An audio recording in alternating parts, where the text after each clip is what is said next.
Welcome to Doing Biographical Studies Part 2. Now, for those of you who are new, let's walk quickly through the purpose of a webinar. First, it's to provide training for Logos Bible software.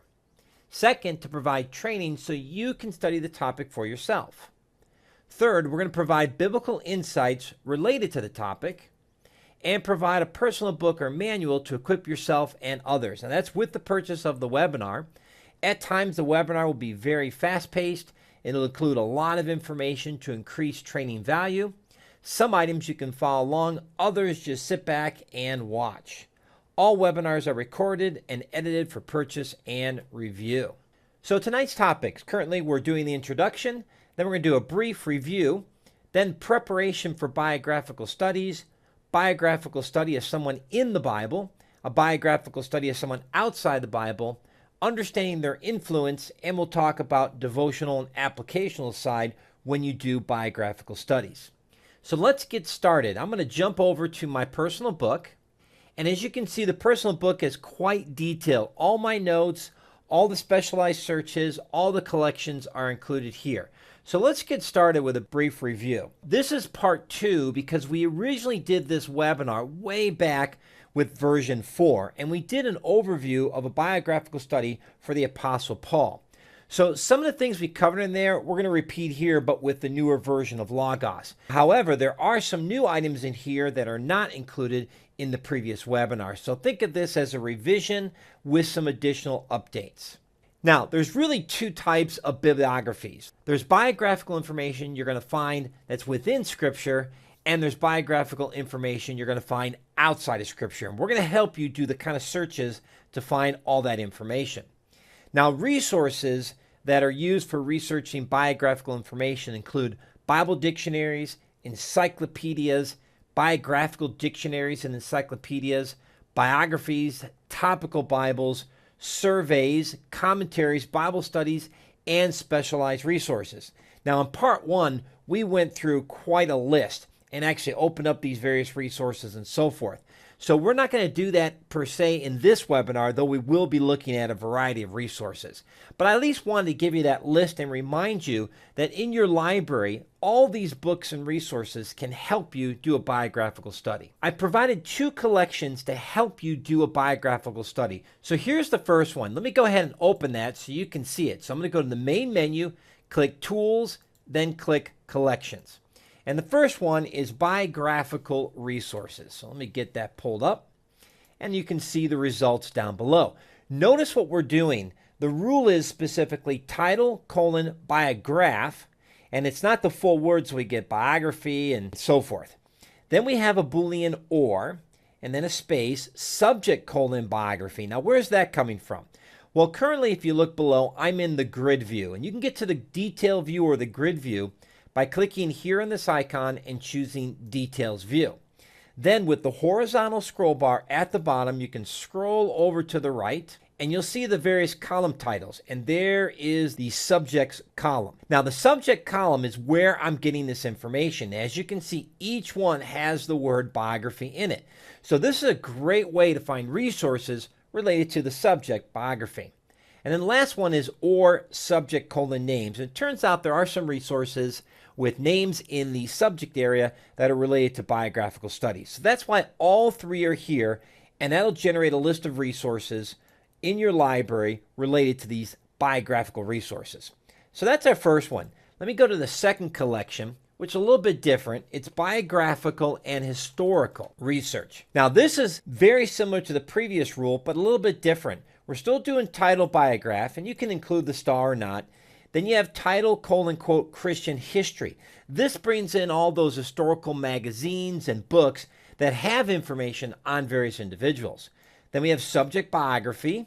Then we have type encyclopedia, subject history, and subject names. So it includes all the resources from the previous collection, plus these additional historical resources. And together, these will help you gather all the books related to individuals so you can more easily find them when you do biographical research. Before we close down the collection, click New, and then you can click the X to save it. So let's now go to number 3 here, preparation for biographical studies.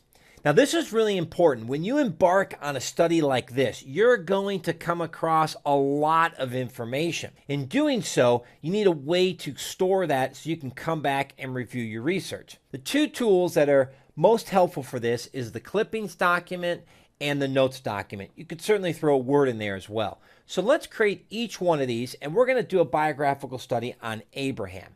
So I'm going to go to Documents in the main menu, and then I'm going to choose Clippings. Now, the name I'd like to give it is the following. I'm going to click on the pencil icon, and I'm going to paste in there Biography, Abraham, space, parenthesis, C, parenthesis.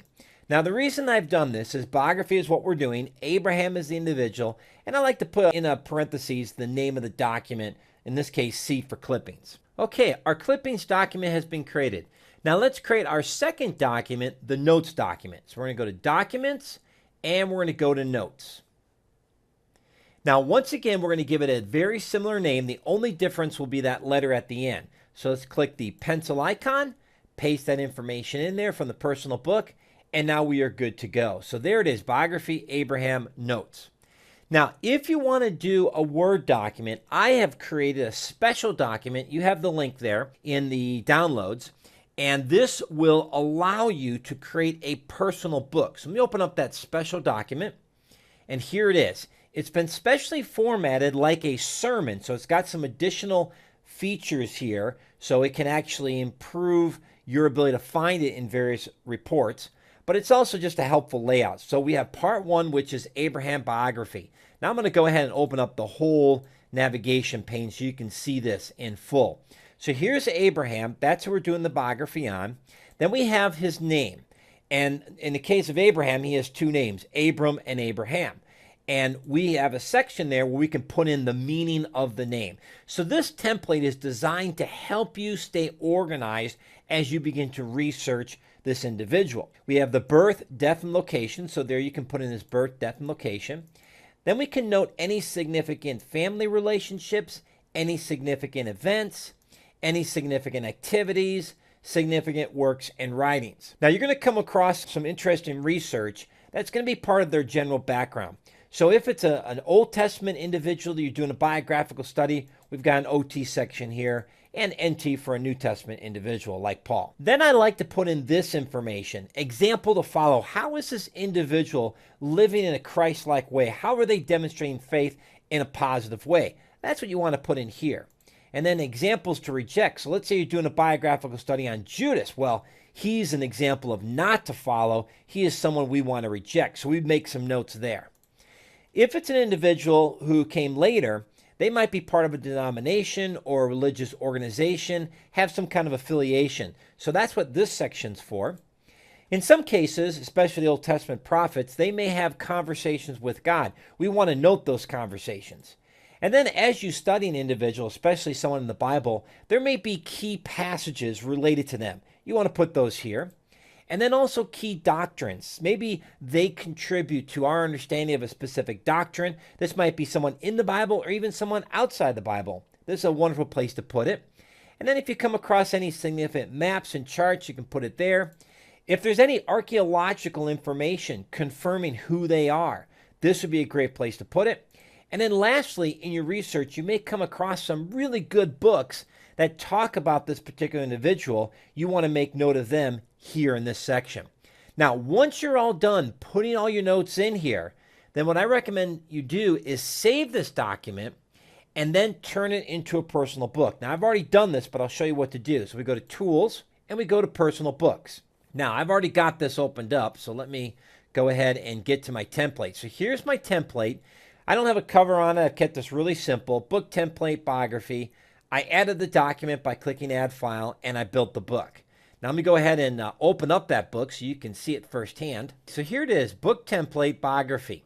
And when you open it up, you can see how Logos has placed the information inside the Logos personal book. So we have here the name and date. Notice we've got all this wonderful table of contents for you. That makes it real easy to find all this.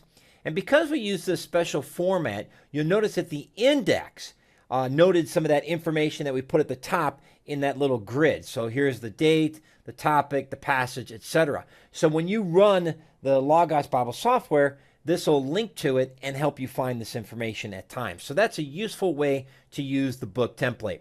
Let me go ahead and close down this personal book, and we are good to go. All right, so let's go to section 4 here, and let's talk about biographical study of someone inside the Bible. Now, I picked Hebrews 11:17, Abraham. I decided to pick it from the New Testament since he's mentioned in both Old and New, so this is pretty unique. Now, the first thing you want to do is pick this individual, which we've done, Abraham. And the easiest way to kick off a biographical study is to right-click on the name of the individual, then in the menu at the right, scroll down and look for the person. Here we have, at the right, Abraham person. Click on that, and then next, click on Fact Book. Now, I'm going to move the Fact Book over here to the left for easy reading. Now, I'm going to collapse all the sections so you can see all the key sections. So right away, we have his name. You can click on the speaker to have it pronounced.